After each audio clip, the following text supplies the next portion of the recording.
Assalamualaikum warahmatullahi wabarakatuh.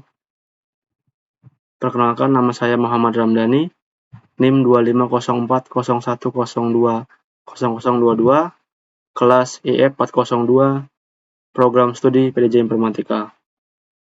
Di sini saya akan menyampaikan materi untuk jawaban ujian akhir semester mata kuliah Data Science yang berisikan rangkuman materi sesi 9 sampai sesi 15. Dari manajemen data hingga big data analitik.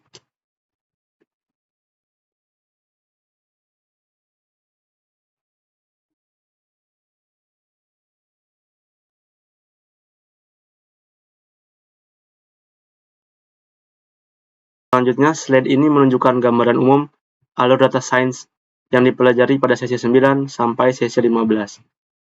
Prosesnya dimulai dari fondasi data, yaitu mengelola, memfilter, dan menggabungkan data agar siap dianalisis. Setelah itu, kita mempelajari hubungan antar data, menggunakan korelasi dan regresi. Selanjutnya masuk ke tahap algoritma, yaitu klasifikasi dan clustering sebagai bagian dari machine learning. Terakhir, seluruh proses tersebut diterapkan pada skala big data melalui konsep KDD. Jadi, inti dari slide ini adalah bahwa setiap tahapan saling berkaitan dan membentuk proses analisis data yang utuh. Pada slide ini dibahas mengenai pemilteran data.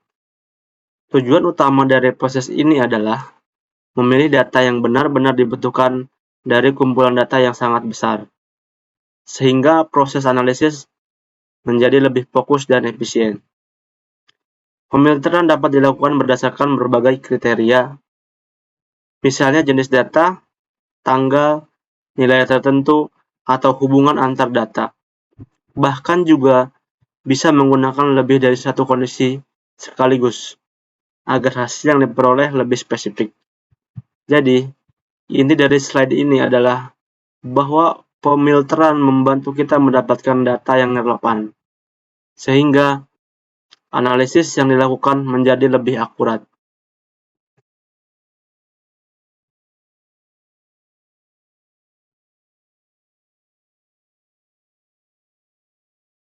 Selanjutnya, agregasi dan merning data. Slide ini menjelaskan dua proses penting, yaitu agregasi dan merning data. Agregasi digunakan untuk merangkum data berdasarkan kelompok tertentu, misalnya menghitung rata-rata nilai mahasiswa pada setiap fakultas. Sementara itu, merging digunakan untuk membangun dua atau lebih dataset informasi yang dimiliki menjadi lebih lengkap. Kesimpulannya, agregasi membantu menyederhanakan data, sedangkan merging membantu melengkapi data agar siap dianalisis.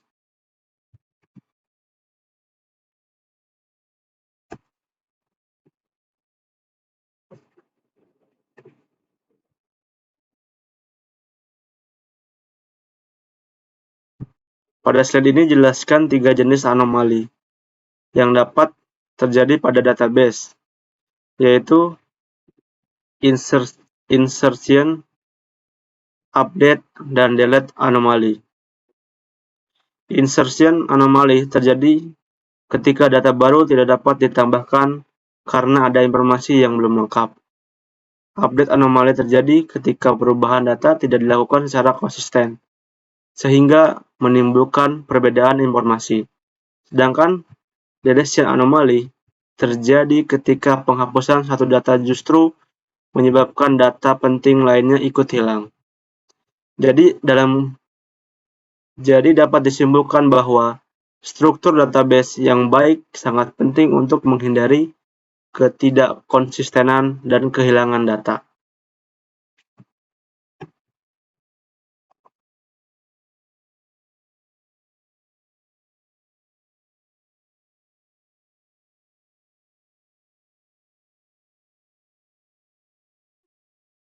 Slide ini membahas cara mengukur hubungan antar data numerik menggunakan scatter plot dan korelasi Pearson.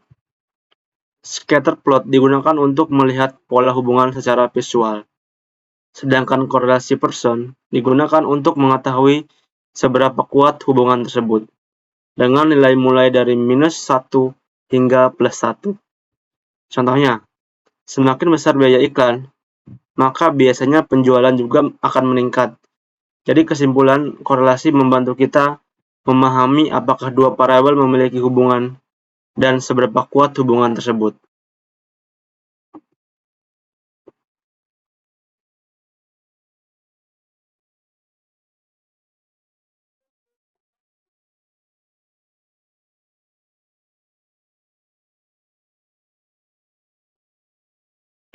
Pada slide ini dibahas analisis data kategorik menggunakan tabel kontingensi.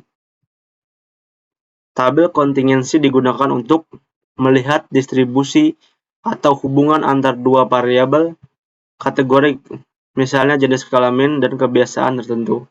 Selain itu, terdapat beberapa metode seperti Spearman, Gamma, atau Kendall yang digunakan untuk mengukur kekuatan hubungan pada data yang bersifat peringkat. Kesimpulannya, analisis ini membantu kita memahami hubungan antar data yang membentuk kategori, bukan angka.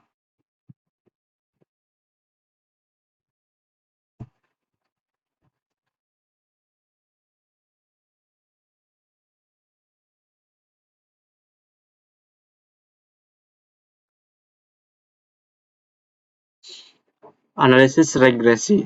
Slide ini membahas analisis regresi yang bertujuan untuk memprediksi nilai suatu variabel berdasarkan variabel lainnya. Dalam regresi terdapat variabel bebas sebagai faktor yang mempengaruhi dan variabel terikat sebagai hasil yang ingin diprediksi. Berbeda dengan korelasi yang hanya menunjukkan hubungan, regresi juga dapat digunakan untuk membuat prediksi. Jadi, inti dari regresi adalah membantu kita memperkirakan suatu hasil berdasarkan pola yang ditemukan pada data.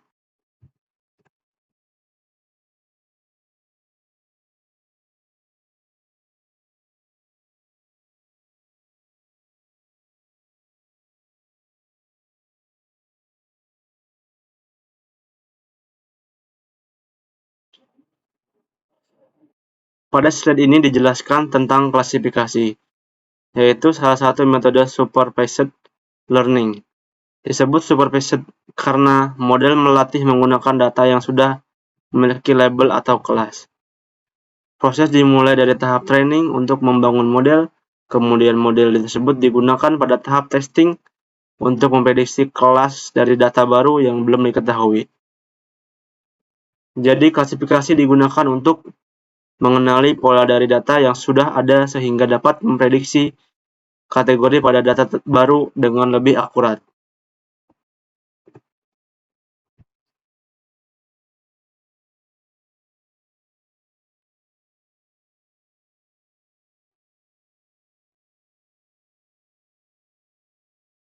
Slide ini menampilkan contoh decision tree, yaitu salah satu metode yang sering digunakan dalam klasifikasi. Decision tree bekerja dengan membagi data berdasarkan beberapa kriteria hingga menghasilkan sebuah keputusan. Dari pohon keputusan tersebut juga dapat dibuat aturan sederhana dalam bentuk if-then, sehingga hasilnya lebih mudah dipahami.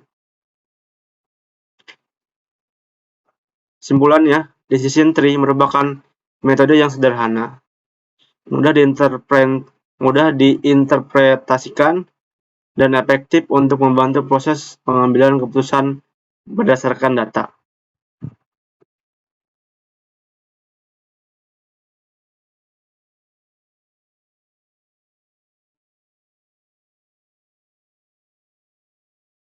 Pada slide ini dibahas mengenai clustering atau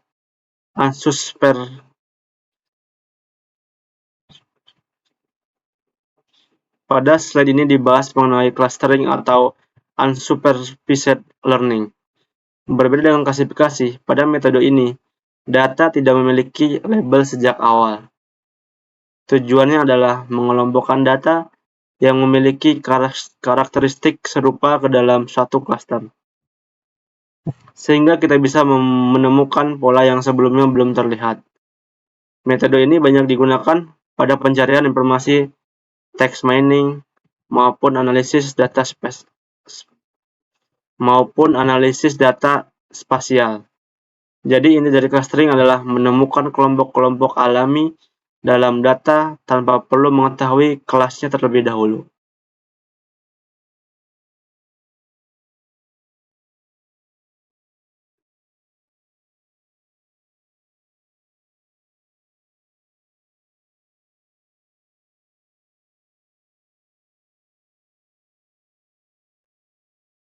Slide ini menjelaskan beberapa metode dalam clustering, yaitu partitioning, hierarchy, overlapping, dan hybrid.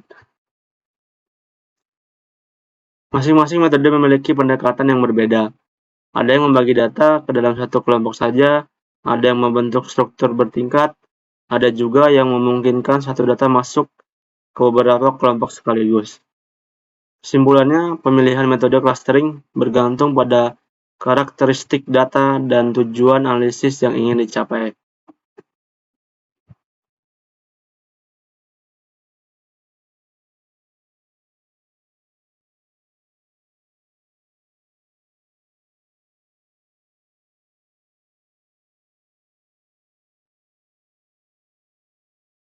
Pada slide ini dibahas mengenai konsep big data, yang dikenal dengan 3 karakteristik utama, yaitu volume, variety, dan velocity.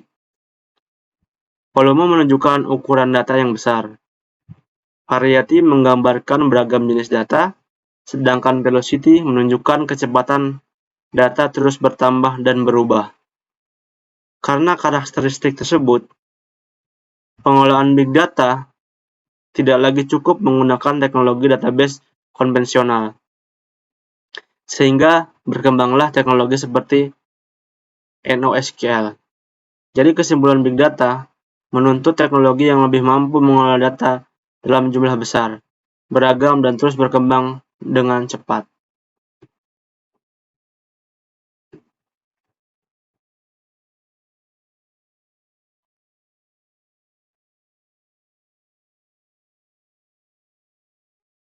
Slide terakhir membahas Knowledge Discovery in Database atau KDD. KDD merupakan proses mengubah data mentah. KDD merupakan proses mengubah data mentah menjadi pengetahuan yang bermanfaat. Proses ini dimulai dari pembersihan data, integrasi, seleksi, kemudian dilakukan data mining untuk menemukan pola atau informasi yang sebelumnya tidak diketahui. Setelah pola tersebut dievaluasi, hasil akhirnya menjadi sebuah pengetahuan yang dapat digunakan dalam pengambilan keputusan. Sebagai penutup, dapat disimpulkan bahwa seluruh materi dari sesi 9 hingga sesi 15 saling berhubungan, dimulai dari mengolah data, menganalisis hubungan antar data, membangun model machine learning, hingga menghasilkan pengetahuan yang bernilai melalui proses KDD.